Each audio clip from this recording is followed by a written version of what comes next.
అదేవిధంగా ఈ సమస్యలు ఒక రాష్ట్ర ప్రభుత్వం పరిధిలోనే కాదు, విదేశాంగ విధానం కూడుకున్న విషయం ఇది. అంటే రాష్ట్ర ప్రభుత్వ పరిధిలో కొన్ని ఉంటాయి, కేంద్ర ప్రభుత్వ పరిధిలో ఇంకొన్ని ఉంటాయి. ఇది రాష్ట్ర కేంద్ర ప్రభుత్వాలు కలిసి సమన్వయంతో చేయాల్సిన కొన్ని సమస్యలు ఉంటాయి. మరి వీటన్నిటిని పరిష్కరించుకోవాలంటే రాష్ట్రంలో నేనున్నా, కానీ కేంద్రంలో కూడా మీ తరఫున మాట్లాడేటోళ్ళు ఎవరైనా ఉండాలి కదా.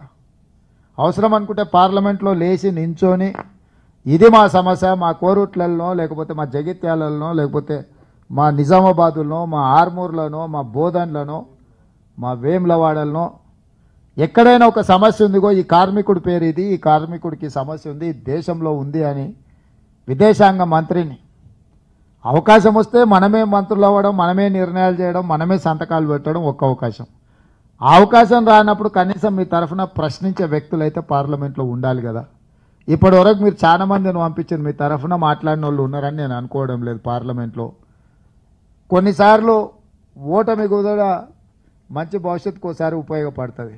ఉదాహరణ నేను 2018 శాసనసభ ఎన్నికలలో ఓడిపోయిన తర్వాత మిత్రులు కావాల్సిన వాళ్ళు, మిత్రులేమో బాధపడ్డారు, శత్రువులేమో సంతోషపడ్డారు, అయిపోయింది ఈయన పని అని. కానీ 3 నెలలు తిరిగే లోపల ఎన్నికలు వచ్చినాయి. పార్లమెంట్ సభ్యుడైనా ఢిల్లీకి వెళ్ళడం వల్ల దేశానికే పెద్ద పార్లమెంట్కు ప్రాతినిధ్యం వహించే అవకాశం వచ్చింది. వితిన్ 3 monthsలో ప్రజలు విఘ్నులు ఆలోచన చేసిండ్రు, ప్రశ్నించే గొంతుక ఉండాలి అని ఎంబడే నన్ను ఎంపీకి పంపించారు, ప్రశ్నించే గొంతుక ఉండాలని జీవనాన్ని ఎమ్మెల్సీకి పంపించారు మీరు అందరు కలిసి. ఢిల్లీకి వెళ్ళడంతో అధినాయకుల దృష్టిని ఆకర్షించడం కానీ లేకపోతే పార్లమెంట్లో మా యొక్క ప్రయత్నము పార్టీ తరఫున ఉన్న మా కమిట్మెంట్ను చూసి పిసిసి అధ్యక్షుడు అవడం, పిసిసి అధ్యక్షుడు అయిన తర్వాత రాష్ట్ర రాజకీయాలలో జరిగిన మార్పులు మీకు తెలుసు, ఈరోజు ముఖ్యమంత్రి కావడం. 2018 అసెంబ్లీలో ఓడిపోవడం వల్ల, 2019లో వచ్చిన అవకాశం వల్ల 2023లో ఈ రాష్ట్రానికి ముఖ్యమంత్రి అయ్యే అవకాశం కాంగ్రెస్ పార్టీ ఇచ్చింది, మీరు అందరు ఇచ్చిండ్రు. నాకెందుకో బలంగా జీవనానికి కూడా అట్లా అదృష్టం వరించి కేంద్రంలో మంత్రి అవుతాడని నేను భావిస్తున్నా.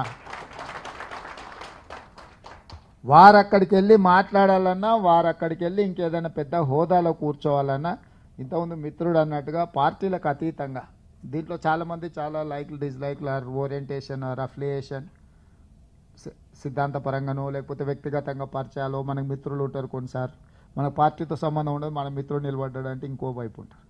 కానీ ఈ ఒక్కసారి మాత్రం నేను మీకు చేసే విజ్ఞప్తి, నేను రాష్ట్రమంతా కూడా అడగడంలే, కరీంనగర్ నిజామాబాద్ ముఖ్యంగా నిజామాబాద్లో అక్కడనే సమస్య ఉంది, అక్కడనే మూలం ఉంది, పరిష్కారం కూడా చూపించాల్సింది అక్కడనే. పరిష్కారం చూపించాలంటే మీ తరఫున ప్రాతినిధ్యం వహించే వ్యక్తి పార్లమెంట్లో ఉండాలి. మీరు 100% జీవనానికి అండగా నిలబడి మీరు గెలిపించండి.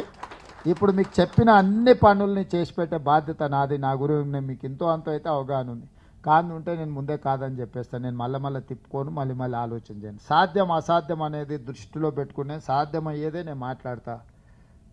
ఏదైనా పరిస్థితుల్లో దాన్ని 4 రోజులు ఒకవేళ ఆలస్యం అయిందంటే స్పష్టంగా ఇగో ఈ కారణం చేత ఆలస్యం అవుతుందని చెప్తున్నా.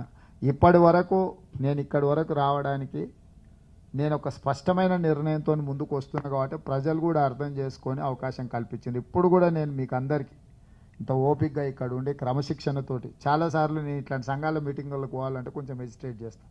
ఎందుకంటే రకరకాలుగా మాట్లాడి అటు ఇటు చేసి కలగపులగం చేసి అసలు సమస్య పక్కకు పోయి అవసరం లేనివి ఎక్కువ చర్చ చేస్తుంటారు. మొదటిసారి క్రమశిక్షణతో పాటు సమస్యకే పరిమితమై మీరందరూ చెప్పినందుకు మిమ్మల్ని అందరినీ నేను మనస్ఫూర్తిగా అభినందిస్తున్నా.